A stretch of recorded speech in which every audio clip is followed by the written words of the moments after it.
આ ચાલુ થયું બરાબર, પછી સ્ટોપ કરો એડિટિંગમાં. ચલો પ્રકરણ નંબર 2 અને પેજ નંબર 4 પર જુઓ.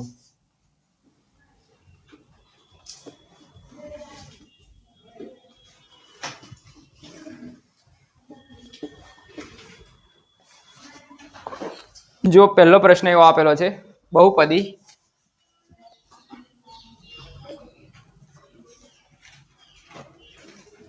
p of x બરાબર 3 ની ઘાત ખાલી જગ્યા છે. તો આ બહુપદી દેખાય છે, બહુપદી ની અંદર આની ઘાત કેટલી છે એ જણાવવાની છે. બોલો તો કેટલી છે?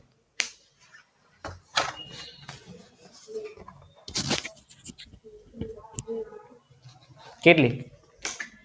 0. ઓપ્શન આપ્યા છે, જો ઓપ્શન ની અંદર એવું છે 3, 1, 2 અને 0. 1 છે એમ. ચાલો ધ્યાન આપો. આની અંદર આ જે બહુપદી, હું પહેલા તમને બીજા કોઈક ઉદાહરણ આપું. ધારો કે કોઈક બહુપદી છે p of x બરાબર x નો વર્ગ વત્તા 3, બરાબર. તો આમાં બહુપદીની ઘાત કેટલી છે? 2 છે. 4x ની 3 ઘાત વત્તા 2x વત્તા 8, આમાં બહુપદીની ઘાત કેટલી છે? તો તમે શું જોયું કે x જોયો અને x ઉપર કેટલા છે એ જોયા. ડન. અહીં કોઈ જગ્યાએ તમને x દેખાય છે? નહીં દેખાતો. તમને ચલ x દેખાતો જ નહીં, તો પછી આપેલ બહુપદીની ઘાત કેટલી થાય? 0 થાય. આનો જવાબ 0 આવે. ઓપ્શન કયો? Option number D. જો આને લખવું હોય તો હું આ રીતે લખી શકું, p of x બરાબર 3 x ની 0 ઘાત. આવું બી લખાય. કેમ? કારણ કે તમે x ની 0 ઘાત એટલે જવાબ કેટલો આવે? 1. કોઈ પણ સંખ્યાની તમે 0 ઘાત કરો, જવાબ હંમેશા કેટલો આવે? 1 આવે. 3 1 3 આવી ગયું. પહેલા જેવું કઈ ગયું? 3 જેવું. બરાબર.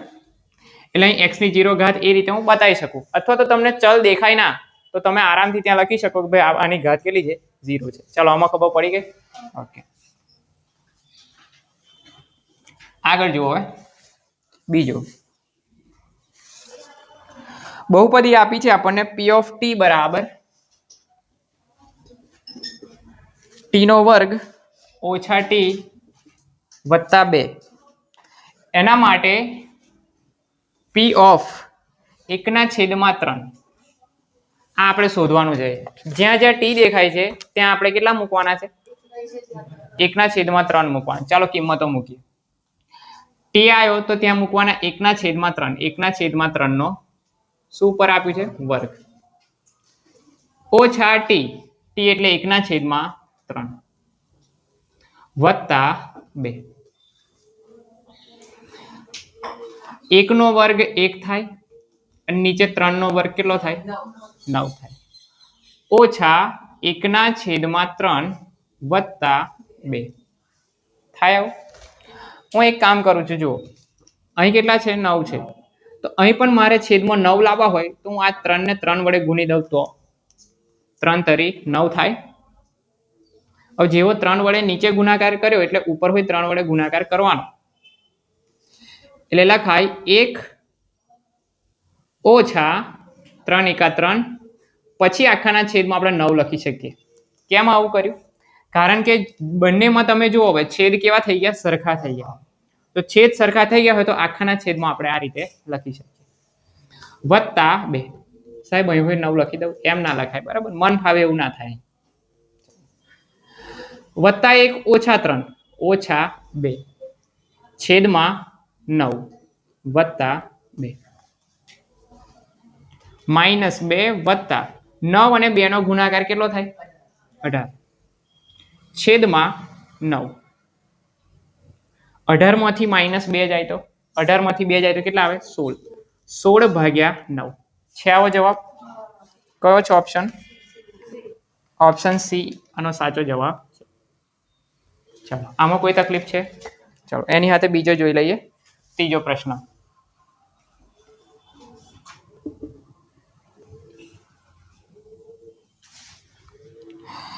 પંચ્યાસી ગુણ્યા 75.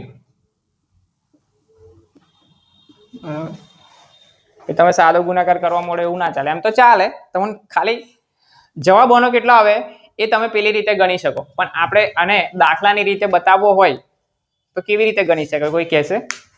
બોલો શું કરાય?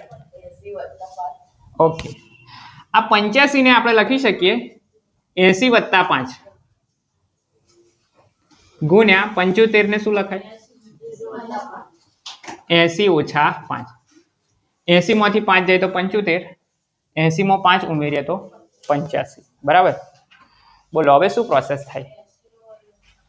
હા, સરસ, વેરી ગુડ. આપણે એક સૂત્ર બન્યા કે a + b ગુણ્યા o ઓછા b, તો આનું સૂત્ર થાય a નો વર્ગ ઓછા b નો વર્ગ. બસ એ જ સૂત્રનો ઉપયોગ અહીં કરવાનો છે. આ પ્રકારે છે કંઈક a + b અને અહીં શું છે? a ઓછા b. તો આપણે લખી શકીએ a નો વર્ગ ઓછા b નો વર્ગ, એટલે કે 80 નો વર્ગ ઓછા 5 નો વર્ગ. ચાલો 80 નો વર્ગ એટલે આપણે 8 નો વર્ગ કરો તો 80 × 64 થાય. તો આનો જવાબ કંઈક આવો આવશે, 6400 થાય ને, ઓછા 5 નો વર્ગ 25. કેટલો જવાબ મળે? 6400 માંથી તમે 25 બાદ કરો, 10 માંથી 5 જાય 5, 9 માંથી 2 7, કેટલા? 6375. ચાલો આ જવાબ આવે છે. આવો જવાબ કયો ઓપ્શન છે? 6000 સી, ઓપ્શન નંબર સી. કોઈ તકલીફ છે આની અંદર? નહીં ને?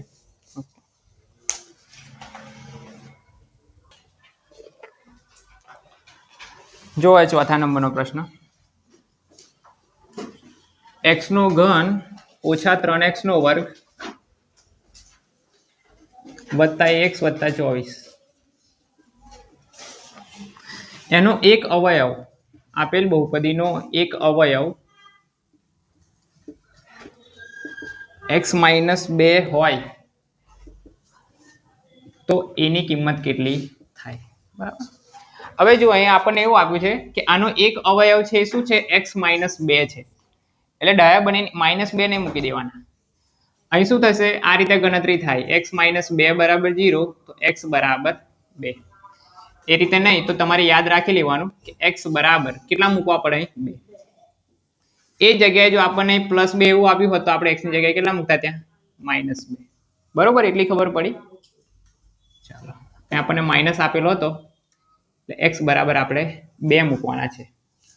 થશે શું? હવે આપણને અવયવ છે એવું કીધું છે, એનો અર્થ એવો થાય કે જો તમે આ 2 એ આપેલ બહુપદીની અંદર મૂકો તો તમને જવાબ કેટલો મળે? 0 મળે. શું કીધું? આ 2 તમે આ બહુપદીની અંદર મૂકશો તો એનો જે જવાબ મળશે તમને શું મળશે? 0 મળશે. તો આપણે લખીએ x નો ઘન એટલે કે 2 નો ઘન ઓછા 3x નો વર્ગ એટલે 2 નો વર્ગ વત્તા એ x ની જગ્યાએ 2 વત્તા 24 બરાબર 0. 2 નો ઘન કેટલો થાય? 2 દુ 4, 4 દુ 8 ઓછા 2 નો વર્ગ 4 થાય અને 4 તરી 12 થાય વત્તા 2 અને a નો ગુણાકાર 2a વત્તા 24 બરાબર 0. 24 ઓછા 12, 24 માંથી 12 જાય તો 12 વધે, એ 12 નો 8 સાથે સરવાળો, 12 ને 8 20, 20 વત્તા 2a બરાબર 0. આ વત્તા 20 બરાબરની પેલી બાજુ જશે તો કેવા થશે? માઇનસ. તો 2a બરાબર -20, તો a બરાબર થશે -20 અને આ 2 ગુણાકારમાંથી કઈ જાય? ભાગાકારમાં જશે અને 20/2 એટલે જવાબ આવશે -10. છે -10 જવાબ? ઓકે, ઓપ્શન બી થઈ ગયો. હવે જો પાંચમો પ્રશ્ન પણ હાથે હાથે જોઈ લો. p of x બરાબર x નો ઘન વત્તા 7x નો વર્ગ વત્તા 11x વત્તા 5. તો એમાં એવું કીધું છે કે એમાંનું એક શૂન્ય ખાલી જગ્યા છે. હવે અહીં ઓપ્શન 4 આપ્યા છે, 1 આપ્યો છે, -1 આપ્યો છે, 5 આપ્યા છે અને ડી આપ્યો છે -5. તો આપણને એવું કીધું છે કે આનું શૂન્ય આમાંથી નીચેનામાંથી કોઈ એક છે. તો તમને મેં વાત કરી એમ કે જ્યારે તમે આમાંથી કોઈ કિંમત આની અંદર મૂકશો તો એનો જવાબ તમને કેવો મળશે? 0 મળશે. બરાબર. અહીં -1 આપ્યું છે, આપણે -1 મૂકીને ચેક કરી લઈએ. પી ઓફ એક્સ ની જગ્યાએ -1 મૂકો, એના બરાબર -1/3 વત્તા 7 x નો વર્ગ એટલે -1/2 વત્તા 11 x ની જગ્યાએ -1 વત્તા 5. -1 નો ઘન કેટલો થાય? -1 થાય, વત્તા 1 ના થાય. કેમ? ઉપર ઘાત 3 છે. 2 ઘાત હોત, 4 ઘાત હોત તો વત્તા થતા. બરાબર. તો -1 નો વર્ગ વત્તા 1 થઈ જાય અને એ વત્તા 1 નો 7 જોડે ગુણાકાર, 7 × 7. 11 અને -1 નો ગુણાકાર -11 વત્તા 5. -1 -11 ટોટલ -12. 7 વત્તા 5 વત્તા 12. 12 - 12 0. તો આપેલ બહુપદીનો જવાબ ક્યારે 0 મળ્યો? જ્યારે તમે ઓપ્શન નંબર બી એટલે કે -1 મૂક્યો ત્યારે. તો આનો સાચો જવાબ છે બી -1. ડન? ખબર પડી ગઈ?